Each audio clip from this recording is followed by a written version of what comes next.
thank you all for being here. It's been a bit of a struggle to organise this, as some of you know. It took us 6 months just to get a pro-Palestine speaker, for some reason.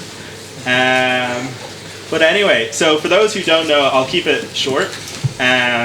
First of all, the debate, the motion, is this House believes that the State of Israel is more to blame than the Palestinians for the Arab-Israeli conflict. That's not us saying we believe it one way or the other. It's just the wording the speakers all agreed on, and it's a way you can have a debate from one side against the other. Just making that clear now. So how it's going to work is each speaker has 10 minutes. The first minute is protected time, and the last minute is protected time. In between, the speakers can give each other a point of information. Okay, preferably we don't get points of information from the audience, and it would be best if people could avoid interrupting the speakers. I know people get emotional on this topic, but it's best if we all are respectful to one another, and there's a Q&A session at the end, so if you have anything to get off your chest, you can save it for then. Okay? A few words just about how hard it was to organise this. We received a lot of pushback. As some of you might not know, that Clubs and Socks didn't want us to have this event, and that's why we're not. I'll be honest, DCU debate actually had no involvement in organising this. It was just some of the speakers decided they wanted to go ahead with it anyway, and they asked me to say a few words at the start now. We received, the real reason was possibly that an email was sent around signed by a bunch of lecturers who now only had a lecture and not to teach, and we feel that might be the case. But I'm of the opinion that free speech matters, and it's important to be able to debate ideas as adults, especially in a university. So I'd like to thank my fellow speakers for sticking with this. Unfortunately, Claire Daly, when she saw some of the conditions changed, filled her timetable with something else, but thank you to Ben for stepping in last minute. I hope you all enjoy, and I'll let Sean Toner go first. Right, first of all, thank you very much, folks, for coming.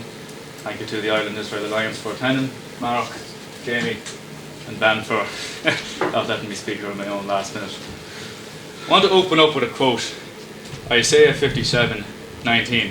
Now, I originally was going to say it in Hebrew, but my pronunciation was pretty botched, so I just can't say it in English. I create the gift of the lips. Peace, peace, to him that is near and to him that is far, saith the Lord, and I will heal them. Now, the gift of the lips is obviously the power of reason and voice that we all have. And it's great that we're expressing it here tonight. And with that power comes a responsibility for peace. And those who reckless disregard for that responsibility, in turn create responsibility for conflict, which is what this debate is centered around. Palestine did slumber in peace for 4 centuries under Ottoman rule, relative peace compared to the rest of the world. Muslims, Christians, and Jewish migrants lived side by side in harmony. By 1918, Jewish migrants made up 3% of the total of the region's population. Many of these Jewish migrants came under the Zionist project, the attempt to resurrect the Jewish nation of biblical legend. Understandable, given the current zeitgeist of nationalism at the time and the need to create a safe space to protect themselves from the horrors of anti-Semitism and the pogroms of Eastern Europe. This nationalist sentiment was brewing among the Arabs too, who wished to throw off the yoke of the Ottoman Empire and set up a unified Arab nation. But unlike the grand old Christian empires of Europe, neither of these dispossessed groups had the power to realise their ideals. Then came the assassination of Archduke Franz Ferdinand, and suddenly the grand old Christian empires of Europe proceeded to annihilate one another in the First World War, in the mud of the Somme and on the beaches of Gallipoli. All these powers used many pawns to achieve their aim. The Arabs were one such pawn, Lawrence of Arabia spurring on Arab troops to fight the Ottomans and derail trains with the promise of a unified Arab state, albeit that this unified Arab state granted the British certain economic privileges. But soon the British realised that the Arabs never and would never have the kind of economic and political power in order to achieve a stable state, so they turned to the one movement that did, Zionism, which had advocates in as high places as such as the British cabinet. And so in 1917, the Balfour Declaration set about Britain's intent to establish a Jewish state in Palestine. Palestine, a land in which people that this state was intended for did not yet reside in any proportionate numbers. And this declaration completely disregarded the people who already lived in the land. This is not a road to peace. Ironically, the British state that was set up was called the British Mandate for Palestine, though any policy enacted had complete disregard for the Palestinians. The British knew only one way of setting up a state, and that was through colonialism, discrimination, sectarianism, and settlement. In 1921, the British passed the Land Transfer Ordinance Act. This severed the centuries-old customary link between land ownership and land occupation. In order to achieve a Jewish state, we would need to encourage the mass settlement of Jewish landlords. Now, unlike the migrants who had fled persecution for centuries above, these were not migrants. In Chaim Weizmann's own words, they were not migrants. We are not migrants, we are victorious, we are settlers.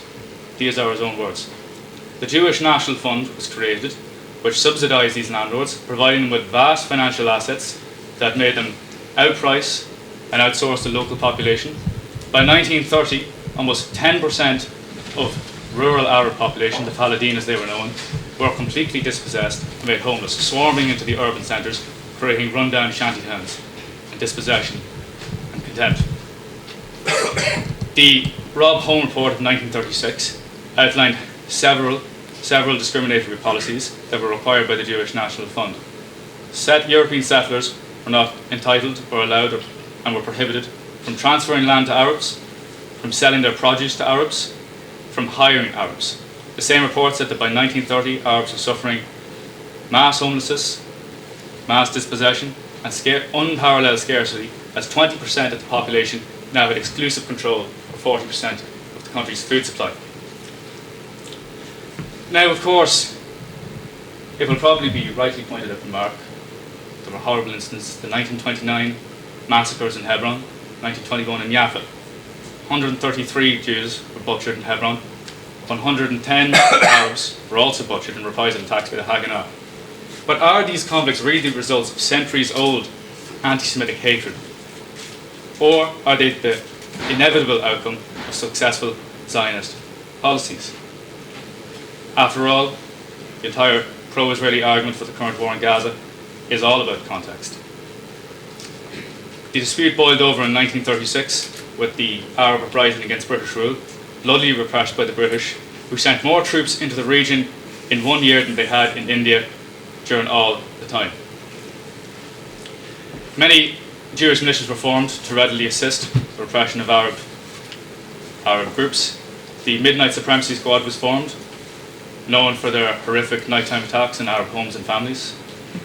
Palestinians would soon get a taste of what repression would be like when they uprose against the inevitable Israeli state. The next decade brought with us two of the most horrific and singular acts of ethnic cleansing in 20th century history: the Holocaust and the Nakba. The Holocaust, the mass murder of European Jewry, forced thousands of Jews to flee under false promises of sanctuary to Palestine. With the implosion of sectarian violence that followed, the British found themselves unable to cope. They finally acknowledged the failure of the mandate and announced their inevitable withdrawal to happen in June of 1948. They handed the crisis over to the United Nations, who adopted Resolution 181, a squalid attempt at the partition of the land. Under Resolution 181, 56% of the mandate was to be transferred for the creation of an Israeli state. The Jews at the time numbered less than a third of the population. The Arabs would not even receive the remainder, as the district of Jerusalem was to be set aside as an international protection zone. The Arabs would receive 46%. Coincidentally, the land set aside for the Jewish state was also the most fertile land in the region, following the natural flow of the River Jordan. Is this an equitable solution? No. The Zionist leaders readily accepted it, as they would, and the Arab League rightly rejected it, as they would. The Zionist leaders believed that their right to rule their land was ordained divinely. They didn't care about conniving attempts such as democracy and self-determination that were going to overthrow this. In 10th of March 1948, leaders of the Haganah and its terrorist counterpart Irgun assembled and formulated a document known as Plan Dalit, a very detailed outline of successive military operations for the depopulation of Arab urban centres, for the creation of a Jewish majority in the intended Jewish state, and the protection of such borders should the Arab League intervene. A direct quote from the document states that the destruction of Arab villages shall be achieved by the burning, planting of mines, and setting fire to villages, especially in those urban centres most difficult to control. close quote. This was eventually adopted as the official defence policy of Israel following the outbreak of the Arab-Israeli War. However, its implementation began far earlier than that. On the 9th of April, members of the Irgun set upon the village of Deir Yassin. 107 local civilians were massacred. A detailed UN report extends in horrific detail the capturing, stripping, photographing and rape and slaughter of up to 30 women and young girls. Similar massacres were carried out in Tiberias, particularly in Haifa. All of this before the establishment of the State of Israel in May. In Haifa, within the space of 1 month, the population of 65,000 Arabs was reduced to 4,000 in a mass attempt at expulsion and murder. In the province of Acre, Zionists mastered the art of biological warfare, poisoning the wells in order to create a typhoid epidemic. A similar attempt in Gaza was foiled by the Egyptians. By the 14th of May, when Israel declared its independence from the British Empire, 300,000 Palestinians had already been expelled from their homes, forced into the neighbouring territories of Jordan, Egypt and Syria, which the Arab League consisted of. David Ben-Gurion became Prime Minister on the 14th of May, and the Haganah, a paramilitary force regarded as a terrorist force by Britain at the time, was overnight legitimised by an ink signature and transformed into what we now know as the IDF. Its even more violent counterpart, the Irgun, was later to become the Likud, Benjamin Netanyahu's own right-wing extremist party. The day after the establishment of the State of Israel, the Arab League intervened, citing the mass expulsion of Palestinians as their reason. The next year is known to Israelis as the War of Independence, and to Arabs as Al-Nakba, which is Arabic for catastrophe. I assume a little bit of knowledge of the event among the audience. I think we all have different preconceived ideas of it. Ultimately, it ended with 78% of the entire mandate under Israeli control, the only remaining areas being the West Bank and Gaza, under the control of Jordan and Egypt respectively, and the expulsion of 750,000 Palestinians from their homes and territories. No Palestinian was allowed the right of return. Over 5,000 Palestinians would now be butchered between 1949 and 1956 for the right of returning. Yet the killing of 1,300 Israeli civilians by Palestinian militias over the exact same years was given a good enough reason to invade and attack the province of Sinai and Gaza, Egyptian territory, in 1956, following the nationalisation of the Suez Canal by President Abdel Nasser. And so the situation continued. I'd like to welcome Mark Humphrys, representing the Ireland-Israel Alliance, and he's going to speak to you now for 10 minutes. Okay. I just say congratulations to everybody for coming and actually having a debate. I think the attempt to cancel it was an absolute disgrace, and it's lovely. It's lovely to see young people, or middle-aged people, or old people, or anybody who believes in freedom of speech. So let's have a debate. I was very impressed by Sean there. I don't even disagree with all of it necessarily. So the question I just want to start with, we got up to 1950 or something. 1956. Most of my stuff is later. But the question is, like, why am I interested in Israel in the first place? I'm not Israeli. I'm not Jewish. And really what impresses me about Israel is the fact that it's a liberal democracy. And it's modern Israel that really impresses me. It's modern Israel that has my love and my respect and so on.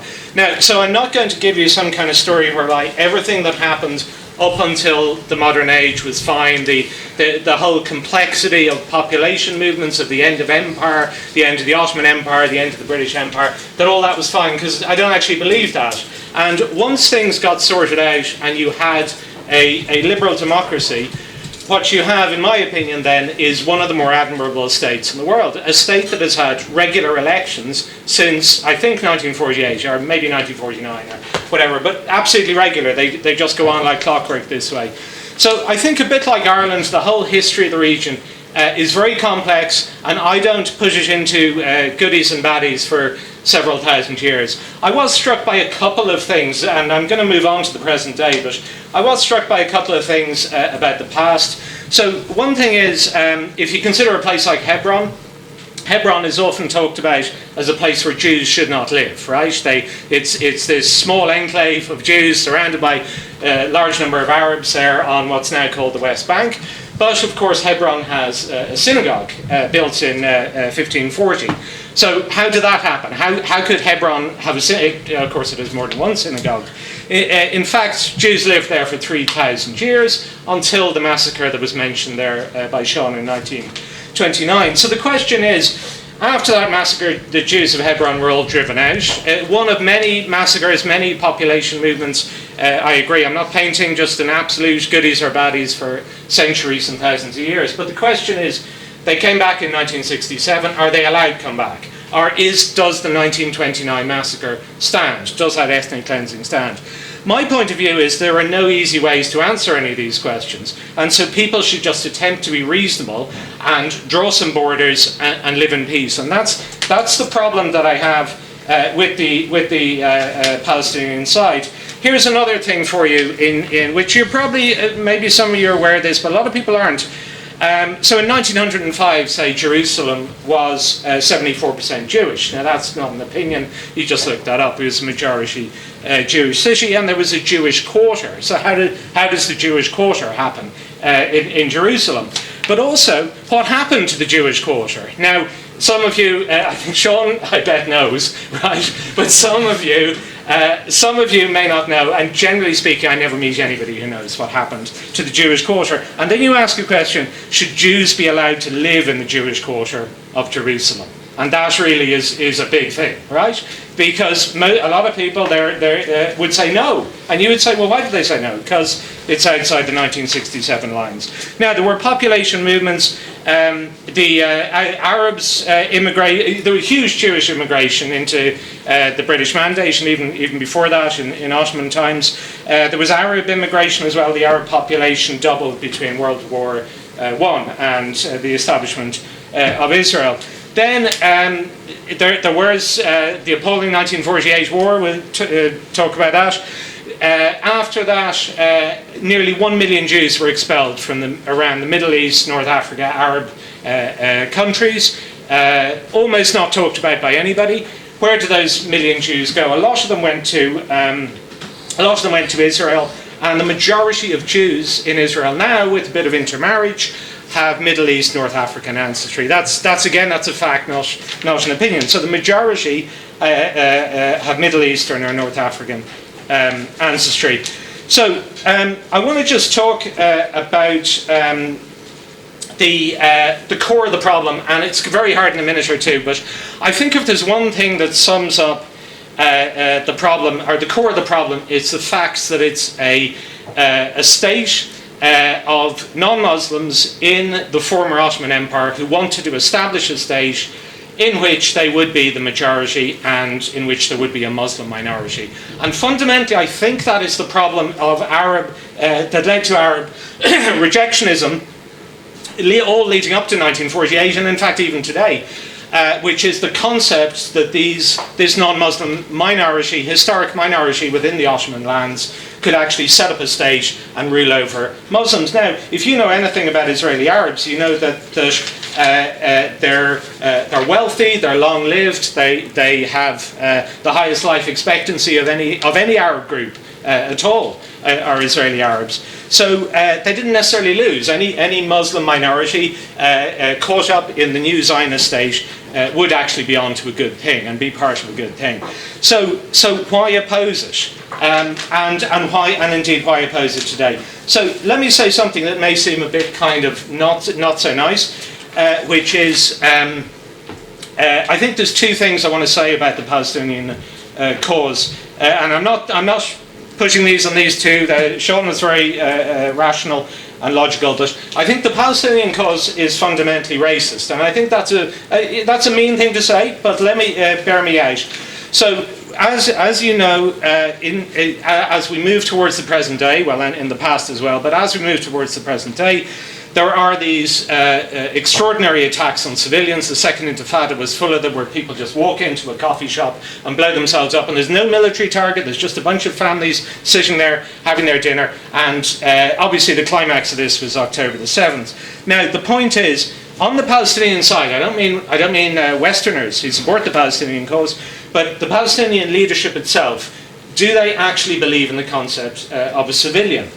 So this is a question I often put out. Has any Palestinian leader ever recognised that anything is off limits at all? That there are Jews, Israelis who have a right to life and shouldn't be targeted, and only military targets should be targeted. Okay, the second one about the Palestinian cause, and the reason why it's unattractive to me, is I think it promises nothing for the Palestinians, even if it succeeds. I don't think it will set up any kind of state that is worth living in. It will set up something like Assad's Syria, maybe something like Iran. No Palestinian leader has ever convinced me that they want to set up anything better. And the great example of that is the fact that they don't have elections. So I don't know if you know, some of you will, again I'm sure Sean does, the long history and sordid history of alleged elections in the PA, starting in 1996 when they had to impress Bill Clinton with some fake election. So then there were no elections until the old man died, Arafat, right, died in 2004, and they had some more fake elections. Now, why do I call them fake elections? Because what an election is you stand, I stand, we argue as each other, you say the government is useless and you'll do a better job. They don't shoot you, they don't send the secret police to arrest you. You have a vote, and the loser is not thrown off a building like as happened, as you probably know, in Gaza, where Fatah were thrown off buildings and killed when they lost the election. No such thing happens. And also, after the election, you have a House of Commons, a Parliament or something, where you're arguing with each other and nobody gets shot, right? None of that exists. So I'm going to say something really nat. I'm giving you dark stuff here, which is that the Palestinian people don't want that. There's no evidence that Palestinian people actually believe in democracy. A lot of their Western supporters claim to believe in it, but when's the last time you heard a kind of march of their Western supporters calling for votes in Gaza or on the West Bank? It doesn't seem to be a priority for the Western supporters. It's definitely not a priority on the Palestinian side. So it's not a cause that actually promises any good future. Now, I better talk quickly about the current war before I'm out of time, because this is what I mainly want to talk about, which is how do we get to this absolute nightmare? It's an absolute nightmare that we're in. It's a nightmare for Gazans. It's a nightmare for Israelis as well. Nobody wanted this, and I certainly did not want this. So I used to write and talk about Gaza, and I had this tiny little bit of optimism about Gaza, which is there was a defined border, right? Now, I didn't really have great optimism that anything could happen, but the point is there was a defined border. There's no defined border on the West Bank, where I'm running out of time. But the thing about a defined border is you can just suddenly decide to live in peace. The Gazans could go, okay, that's never going to change, right? On the West Bank, there's no defined border.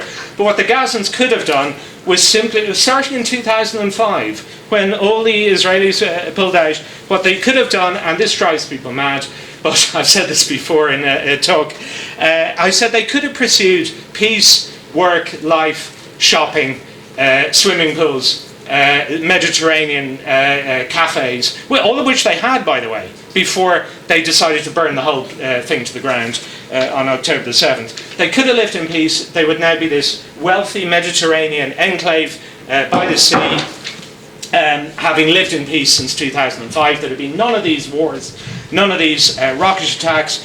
So the question is, right, in one line, is it Gazans who did that? Unfortunately, well, okay, I'll tell you later. I realised what I just accidentally did there. So then he had way less time to prepare than everyone else. So thank you for acknowledging that. Please be nice. Yeah, I've had about 4 or 5 hours to do this, so bear with me. Before I start talking about my opinions, I'd like to just clear up some of the stuff said previously, because I think it's important in democracies that we tell the truth, and the whole unabashed truth. So Israel being a liberal democracy is a fine note. It's a good idea. But democracies require free and fair rights for all, equality throughout the masses. And the idea that Israel is fundamentally equal throughout society is actually constitutionally incorrect. The Supreme Court actually made a decision in which they rejected equality in identity, as it would undermine Israel's Jewishness. The fundamental ethnocratic foundation of Israel is that it is a Jewish state, which is not democratic, that is ethnocratic, that is the stuff of medieval times. The fact that such discrimination is seen as the cornerstone of Israeli society only reinforces its colonial ethnocratic nature and undermines the fundamental democratic principle of equality among citizens. Next up, we talked about Hebron and sort of its right to be Israeli, founded fundamentally in its place, in that there was a place of worship there that dated back to the 1500s. The idea that a country's legitimacy comes from what religion people pray to there is an idea that is far beyond and archaic to modern society. Society and nations today aren't made up of religion or one nation. They're made up of multiculturalism. We live in a globalist state, and to do that we must embrace multiculturalism, which Israel fails to do constantly. You mentioned about 1 million Jews being expelled, and that is 100% correct. But I would just like to mention that when you said that they could go back to Israel, isn't it very nice that a nation of people who were expelled unfairly from their country had somewhere to return and weren't refugees somewhere like the 5.9 million Palestinian refugees who are refugees currently registered in the countries surrounding Israel. And then you mentioned about Israeli Arabs as well, about how they have it better. But what you fail to mention is that because they are Arabs, that they have less fundamental rights as part of the Druze National.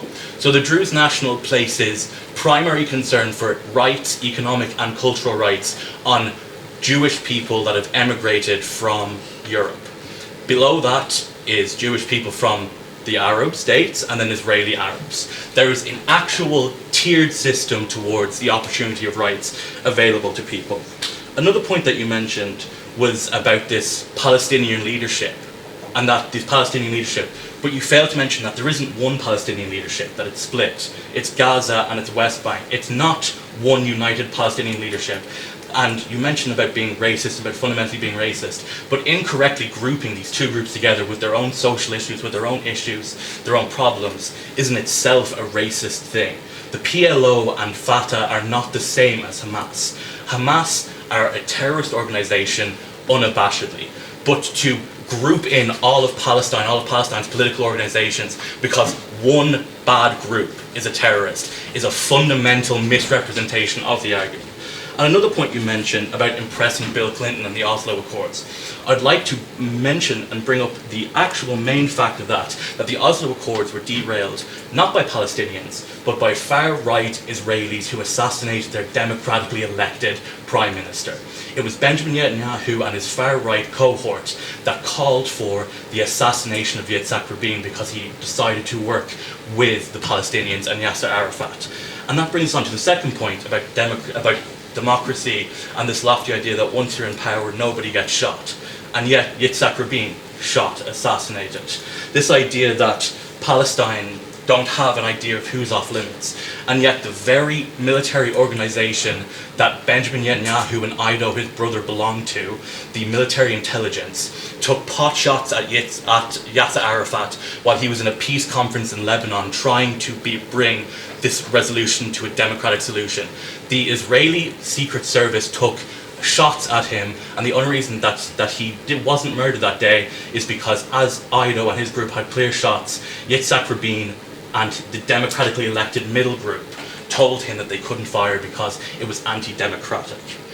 So now that we've cleared up those things, I think it's maybe important to go back to why we're here today. The crux of the argument, which is who is more at fault for the current situation in Israel and Palestine. Now, I speak today having heard that a attacks on Jabala refugee camp has occurred today, as well as 76 dead in airstrikes in Rafah.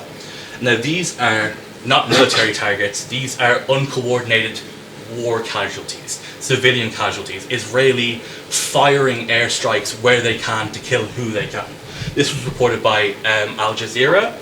And then another fact reported by Al Jazeera is the casualties, with 32,000 dead and a further 74,000 injured, equaling over 107,000 casualties. Now, while we can all agree, and I'm not making any apologies for the 7th of October attacks, the disproportionate response of the Israeli army against a group of terrorists and the civilians who live with them is not just anti-democratic, but is in itself an absolute war crime, as founded by the UN and Nuremberg, the actual people put together to stop crimes like the Holocaust. And Israelis' unabashed, flagrant disregard for where these rules come from is disgusting and something that is deeply, deeply saddening. An actual Israeli, Benjamin Disraeli, said that war is never a solution, it is merely aggravation. And with that, the aggravation of war, it only causes more death. It's a cyclic, violent thing. You take away education, you take away hospitals, that pushes people further into the arms of Hamas. The biggest recruitment tool that we have seen throughout, time and time again, is the senseless violence carried out by an oppressor to the oppressed. We've seen it in Northern Ireland, we've seen it in Ireland, we've seen it in Israel, we see it in Palestine. And just what I would also like to mention is that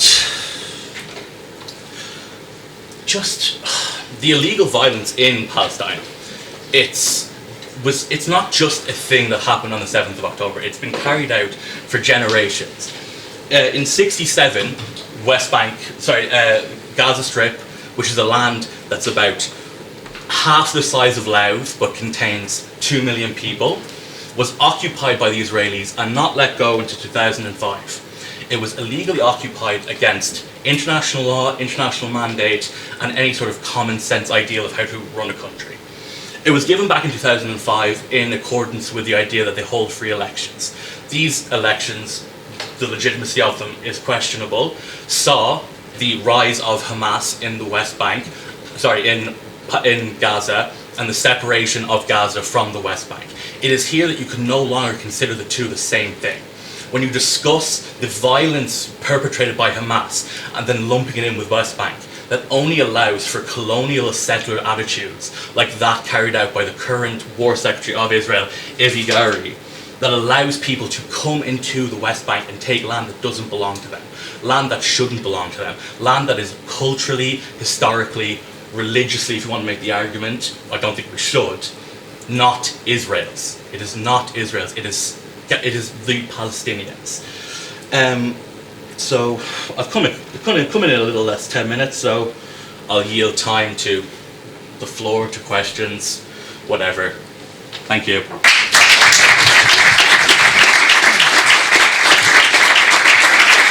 I'd like to welcome our last speaker of the night before the Q&A, Jamie O'Mahony.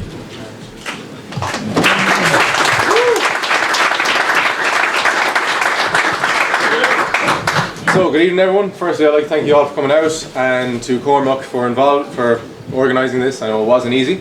The motion here tonight is that the State of Israel is more to blame than the Palestinians for the Arab-Israeli conflict. Unfortunately, however, violent and radical opposition to Israel and the idea of it existed long before 1948 when it was founded. Aref Tajani, the mayor of Jerusalem in 1918, as Sean said, it was only 3% Jewish at that time. It is impossible to live with Jews. In all countries, they are not wanted and are undesirables. The 1929 Hebron massacre has already been spoken of. 1937 brought the first Arab rejection of peace, the two-state solution. Some may say this is understandable, as it was a partition of the land. However, ethnic division has long been seen as a solution to ethnic conflict. 6 nations resulted from the area that was Yugoslavia. In 1941, Amin al-Husseini, the Grand Mufti of Jerusalem, was expelled from British Mandated Palestine. He found refuge in Nazi Germany. He met with Adolf Hitler and Adolf Eichmann to discuss a final solution in the Middle East. He is often credited as being the Palestinian leader prior to Yasser Arafat. 1947, we have the second rejection of the UN partition plan, leading to 1948, when on the first day of its existence, Israel was invaded by 5 Arab countries immediately. Abdul Rahman Azam, the Arab League Secretary General, said of this invasion, "This will be a war of extermination and a momentous massacre, which will be spoken of like the Crusades." Now, as we all know, Israel won this war, and 750,000 Arabs were displaced for various reasons. Yes, Jewish persecution. However, they were also ordered to leave the area by the invading Arab armies, and some people simply want to flee a war zone. This is talked about as the great injustice. However, no side in history should ever be able to claim victimhood after losing a war that they started. It wasn't right or just that the war began, or that people were displaced. Yet this is not rare, and the same standard is never applied elsewhere. In 1945, having lost World War II, 12 million Germans were expelled from Poland, Czechoslovakia, and Soviet Russia. 1 million people died upon the creation of Pakistan and India, and 850,000 Jews were expelled from 9 Arab states. Having failed to destroy Israel in 48, the Arab nations and Palestinians tried again in 67 and lost. This led to the Arab League summit saying in 1967 the 3 no's: no peace with Israel, no recognition of Israel, no negotiations with Israel. Add in the 1973 war, lost again, 2 intifadas and multiple Gaza wars since 2005, and it leads us to today. However, in 2000, Ehud Barak, the Israeli Prime Minister, offered Yasser Arafat a Palestinian state with 94% of the West Bank and 100% of the Gaza Strip, and he said no. Bill Clinton later said of this summit, "I regret that in 2000, Arafat missed the opportunity to bring that nation into being." In 2005, Israel withdrew from Gaza, uprooting 8,000 people. This gave the Palestinians their own statelet. What did they give back to the world? Hamas and war. Having been voted in 2006, a year later, they killed 160 opposition party members, famously throwing them off buildings. Since then, they have ruled with terror. The use of torture on their own citizens is very well documented. And the people of Gaza have lived under an Islamic fundamentalist death cult who steal aid, brutally silence opposition, and launch rockets from residential areas, all while not building one bomb shelter. Unfortunately, the PA in the West Bank show common cause with Hamas. The President, Mahmoud Abbas, who was in his 19th year of a 4-year term, said only last August that Hitler, quote, did not kill the Jews for being Jews. It was for other reasons, because of their role in society, money and so on. He presides over a government which not only enforces authoritarian rule, but encourages terrorism. As it is referred to, the Martyrs Fund is a section of the PA's social welfare department that pays salaries to those who commit acts of violence against Israelis. In 2018, it paid out $355 million, comprising 7% of the entire PA budget. Remarkably, if you serve more than 10 years in an Israeli jail for acts of violence, you are guaranteed a state job upon your release. The PA also give a free pass to terrorist groups such as Lion's Den, the Jenin Brigades and the Al-Aqsa Martyr Brigades. In 2008, Abbas rejected another offer of a Palestinian state on 94% of the West Bank with 100% of the Gaza Strip. It should be noted, not one Jew lives under Palestinian rule. Be it in Area A or B of the West Bank or Hamas-run Gaza, these territories are, in the words of Joseph Goebbels, Judenrein, Jew-free. Now, there have been injustices over the last 100 years, and history is tragic, but you can't erase it. And a relentless jihad of violence does not solve anything, and only makes everyone's lives worse. The PA hasn't wished to create a state for decades.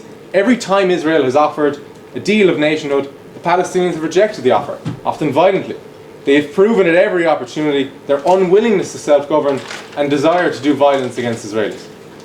It is far easier to exploit the grievances of young men and women through a pattern of violence and victimhood than to focus on any of the hard work of actually governing.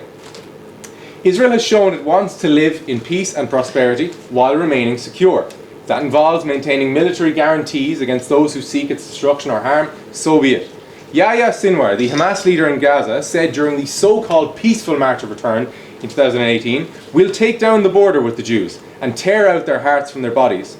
We could not be expected to live with a group like this as a neighbour, so why should we expect Israel to? With extremely limited natural resources, Israel has built a nation with a $500 billion economy, the world's second largest tech sector, and has a quality of life among the best nations in the world. They have done this while remaining an extremely diverse, free and tolerant society. 2 years ago, as I walked along the street in Tel Aviv, a city built by Jewish immigrants in the 1920s, I became frankly alarmed upon hearing an Islamic call to prayer. However, I looked at the end of the street and there was indeed a mosque with Muslim worshippers streaming towards it. I was shocked as this went against every narrative I'd heard about Israel. And yet this aligns with the 1948 Declaration of Independence, written during a war, which appealed to Arabs of the area to preserve peace and participate in the upbuilding of the state on the basis of full citizenship and representation. Today, there are over 1.9 million Muslim citizens of Israel. Over the years, thousands of Israelis of all creeds have been saved by the miraculous Iron Dome system. The only technology of its kind in the world, it preserves the very thing everyone should value most, life. There is no greater example of this, of how Israel places value on life, than the prisoner exchange of Gilad Shalit. Shalit was a 19-year-old who was kidnapped by Hamas to Gaza in 2006. He was held as a hostage there for 5 years before he was released in exchange for over 1,000 Palestinians, many of whom serving life sentences for terrorism. Such an example of the valuing of its citizens' life has never been set elsewhere. By contrast, last Wednesday, in the city of Jenin in the West Bank, there was an IDF strike on 3 members of Palestinian Islamic Jihad sitting in a car. The IDF had been informed of their whereabouts by a 19-year-old called Karem Jabrin. When it was found out that he had collaborated with the Israelis, he was taken into the town square and publicly executed by his twin brother. His mother spat on his body and denounced him, and the public were encouraged to kick him. This represents a fundamental difference between the two societies. Since 1937, there have been 7 Palestinian rejections of peace. It is true that wars end with negotiation, yet it is hard to negotiate when the other side's position is, you all die or disappear. Governments can be toppled, regimes can change, and aid can be cut off. However, convincing an entire people that their neighbour isn't going anywhere and that peace is better than war is difficult. When I was living in Vienna, I would walk past Stars of David on the side of buildings where people have been dragged out of their homes in 1938. The State of Israel exists for the reason of never again. Never again will Jews be killed just for being Jews. In Ireland and the West generally, to avoid accusations of ethnocentricity, we make the mistake of assuming that everyone thinks like us. We ignore Ismail Haniyeh, the Hamas leader who now resides in Qatar, when he says, our enemies love life as we love death. They praise their glorious shaheeds at every opportunity. I have fond memories of my time in Israel, but I am not Jewish. I am an atheist who grew up in a Catholic environment. And this means my support for Israel does not come from tribalism. It comes from the fact that, among other things, the values that Israel upholds are my values. The values of the people who attack Israel are not. For all these reasons outlined, I believe the State of Israel is not to blame for the Arab-Israeli conflict.